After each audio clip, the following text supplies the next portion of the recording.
Hi, I'm Dawn Berkowitz-Ader, the founder and president of GAALS+PAALS, organizations that have empowered nearly 10,000 children and teens from ages 4 to 17 to navigate their relationships and daily lives more effectively. How have I done that? By helping enhance their social, emotional, and life skills through a holistic approach I developed that uses active games to spark meaningful dialogue. I've also worked with over 1,000 adults and educators, teaching them how to facilitate collaborative conversations in their classrooms, using content in their lessons and natural transitions throughout the school day. This approach is so simple and effective at enhancing well-being that since people are feeling a little uneasy in this unprecedented time, I'm getting bombarded with emails, calls, and texts from families I know, asking for advice on how to help them help their kids. I want to help, and I believe I can. So even though I've avoided making and sharing video content for years now because I've been scared, given I'm also nervous about what's going on in the world, I figured, hey, I've got nothing to lose. Now more than ever, it's important that we stay mentally and emotionally healthy. That's the only way we can help our children do the same.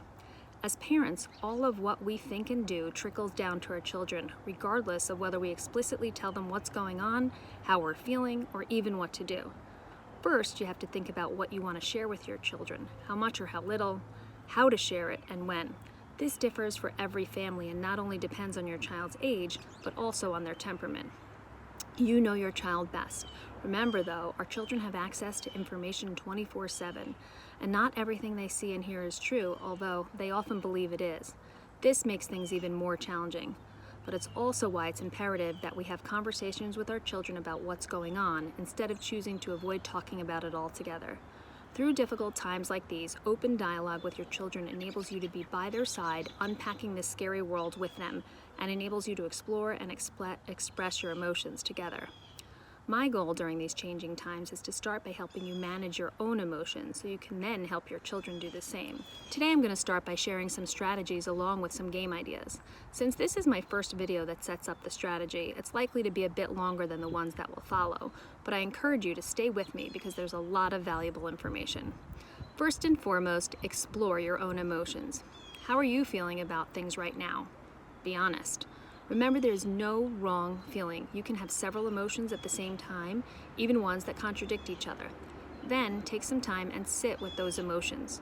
Try to figure out how they make your body feel. I know it might sound or seem strange, but it's helpful to pay attention because sometimes we don't know what emotion we're having, but our body's reacting to it.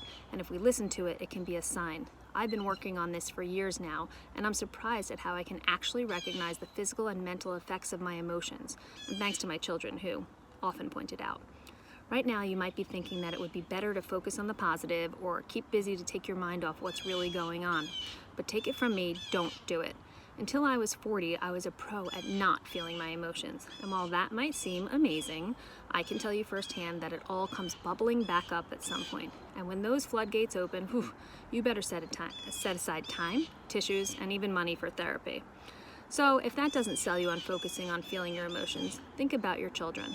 The best way for them to learn how to explore and express their feelings is to follow your lead. You need to model it for them. Getting in touch with our emotions can help ease anxiety and even help us feel more in control, and that's the name of the game right now. I'm sure you've all seen the research about increased rates of anxiety and depression, all of which come back to emotions. But there's no quick fix. Practicing mindfulness or meditating, focusing on being grateful and kind, these are just small pieces of a larger picture.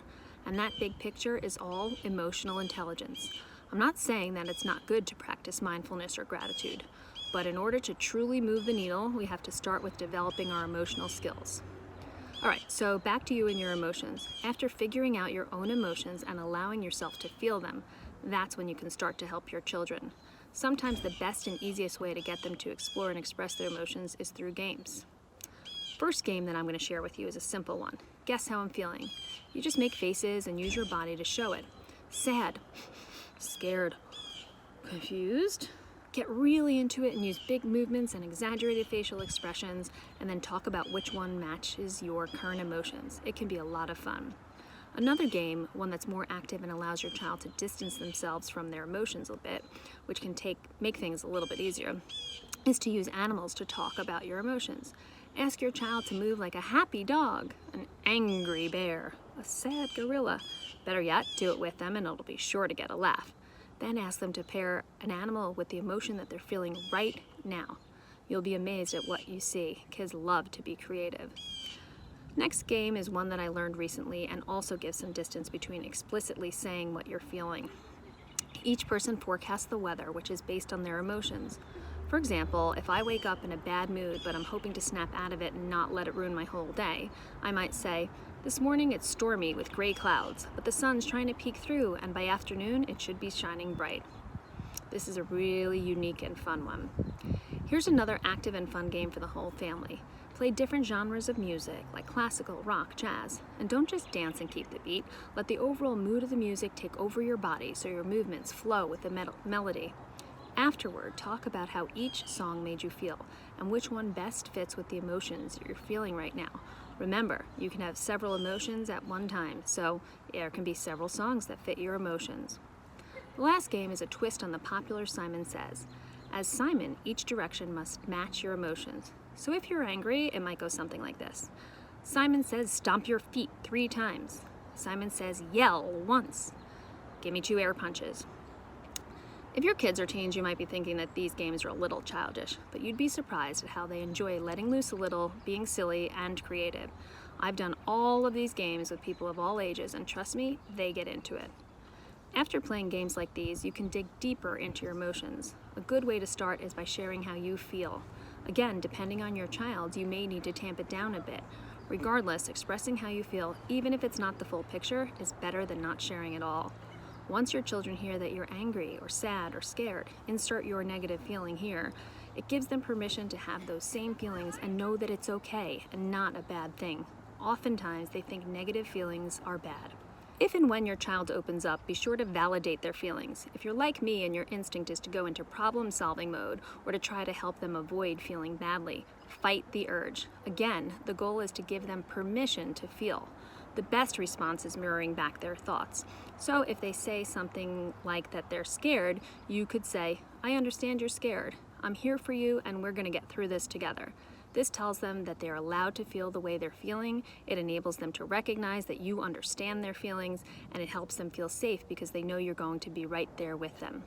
Once you start thinking and responding this way, it'll start to become second nature, trust me. When you start to see positive changes, you're going to do it more. This is the first step to building emotional intelligence. Once we become aware of our emotions, then and only then can we figure out how best to manage them.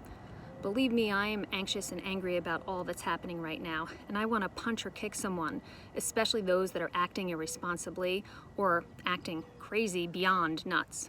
But I can't. Instead, I'll just get the energy out by hopping on my Peloton and riding for a bit and cleaning my house. Both of those things will have positive effects on my body and my mind, and hopefully protect my family from the virus. Before I go, I want to leave you with one really important thing to do if your kids are off from school for a few days or weeks or even months. Make a schedule. You can even recruit your kids to help. Start with the easy stuff like what time to get up, go to bed, and eat meals. If your school has remote learning set up, of course, build everything around that. In addition, it's critical to include exercise time and being creative. Everyone needs outlets and ways to get out of our own heads. Also, with the social distancing that most of us are doing, we need to remember that it's important to interact with others, and that goes for children and their peers. Fortunately, with technology, it's not hard to do, but if your child needs help, be sure to help them set it up. In unstable times like these, maintaining a consistent schedule is especially important. People of all ages need stability, even us grown-ups, and schedules are key to helping us feel safe and in control. So don't take the easy way out and let your kids sleep late and hang out in their PJs all day and maybe sit on their screens. There are still weekends for that. How we behave and even what we wear affects our attitude and energy, and the goal is, right now, to try to enhance our overall well-being. Good luck, and I'll be back with more ideas with my next video, which I promise will be shorter. Take care and stay healthy.